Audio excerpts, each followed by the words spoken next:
Bip Radio, l'invité. Bonjour madame. Bonjour, mon nom est Alona Shkroum, je suis une membre du Parlement ukrainien. Comment fonctionnent les institutions dans un pays en guerre? Quand cette guerre d'agression ouverte a commencé, il y a 18 mois, c'était une question principale parce que au centre de Kiev, c'était vraiment très très dangereux de se réunir comme un parlement ou comme un gouvernement, et c'était vraiment la décision premièrement du président de rester à Kiev parce que vous savez bien que on a reçu beaucoup des offres d'être évacués aux autres pays parce que il y avait une liste noire de présidents, de ministres, de membres du parlement qui devraient être tués. On a eu les raquettes ici, les missiles russes, les bombes et tout ça, et c'était vraiment dangereux. Et pour nous, c'était la question si nous pouvons réunir le Parlement le premier jour de cette invasion. Et pour nous, c'était super important de se réunir dans le même bâtiment au premier jour de la guerre. Mais nous avons réuni toute la guerre au centre de Kiev dans le même bâtiment que normal nous travaillons parce que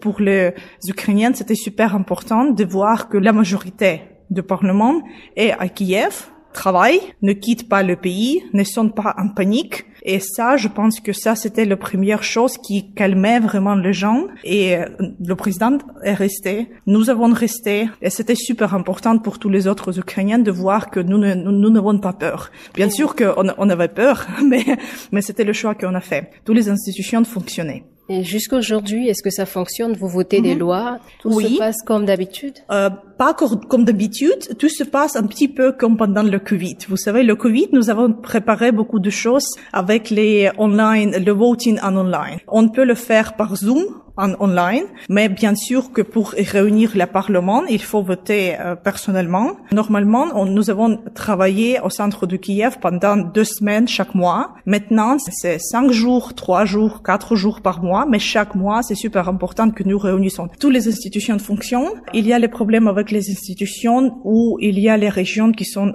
occupées par les Russes. Et bien sûr que nous ne savons pas qu'est-ce que se passe là-bas. C'est super difficile. Il n'y a pas de cours, il n'y a pas de police, il n'y a pas mais c'est comme la guerre dans la pire situation. Et même les petites villes qui, par exemple, étaient sous occupation, les Russes, mais nous avons les libérés. La première chose qu'on essaie de faire est bien sûr les hôpitaux, la police, le déminage. Quel est le bilan de cette guerre? Je peux vous dire les chiffres qui pour moi signifient le plus. Les Russes et les soldats russes ont tué plus de 500 enfants. C'est-à-dire que chaque jour de cette guerre, les Russes ont tué au minimum un enfant. On a eu aussi beaucoup de personnes civiles qui ont été tuées, plus de 10 000, et beaucoup de femmes qui ont été violées pendant l'occupation. Ça, les chiffres, nous ne savons pas maintenant parce que c'est super difficile pour les femmes de parler de ça. Mais chaque jour, il y a les femmes qui parlent et commencent de parler. Et sur le plan économique, est-ce que vous avez des statistiques? Je peux vous dire une chiffre qui est très très mal pour moi et pour nous tous, mais c'est la vérité que plus de 55% de notre économie ont été détruits. Parce qu'on a eu beaucoup de l'usine au sud, beaucoup de l'usine à l'ouest. Est-ce que vous pensez que l'Afrique a un rôle à jouer dans cette guerre? Oui, je pense que c'est super important parce que tout le monde ne veut pas, mais nous ne veut pas que cette guerre devienne une guerre troisième mondiale. Deuxièmement, vous êtes déjà affecté tellement beaucoup par cette guerre à cause de cette crise de nourriture et de blé. Vous allez voir les autres conséquences de crise de pétrole, de crise des autres productions, etc. Troisièmement, comme nous, vous n'êtes pas présents au Conseil de sécurité de l'ONU. On a vu que ça ne fonctionne pas. L'ONU ne fonctionne pas pour nous, l'ONU ne fonctionne pas pour vous. C'est-à-dire qu'il faut vraiment changer cette architecture de sécurité globale. Et pour nous, c'était notre faute que nous n'avons pas compris ça il y a 30 ans, c'est ça. Parce que je pense que l'Afrique a compris ça il y a longtemps.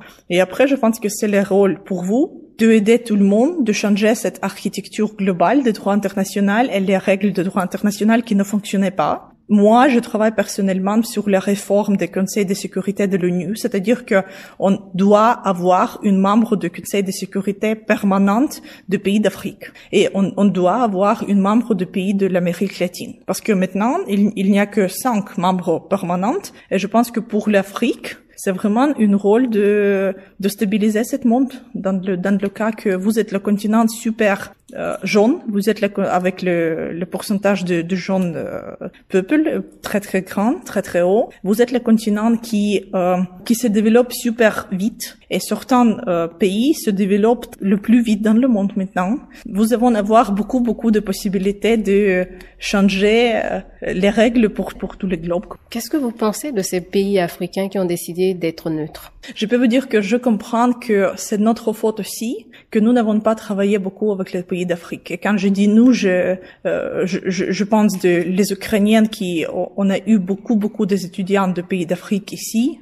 Nous n'avons pas eu les ressources suffisantes pour même ouvrir les ambassades aux certains pays d'Afrique. Et ça, c'était vraiment des fautes. Maintenant, nous essayons même pendant la guerre, d'ouvrir les ambassades, de faire les relations à nouveau, de voir de parlementaires de pays d'Afrique, de journalistes de pays d'Afrique. Et je pense que ça, c'est super important de faire cette connexion humaine. Ça va prendre du temps, mais ce doit être fait.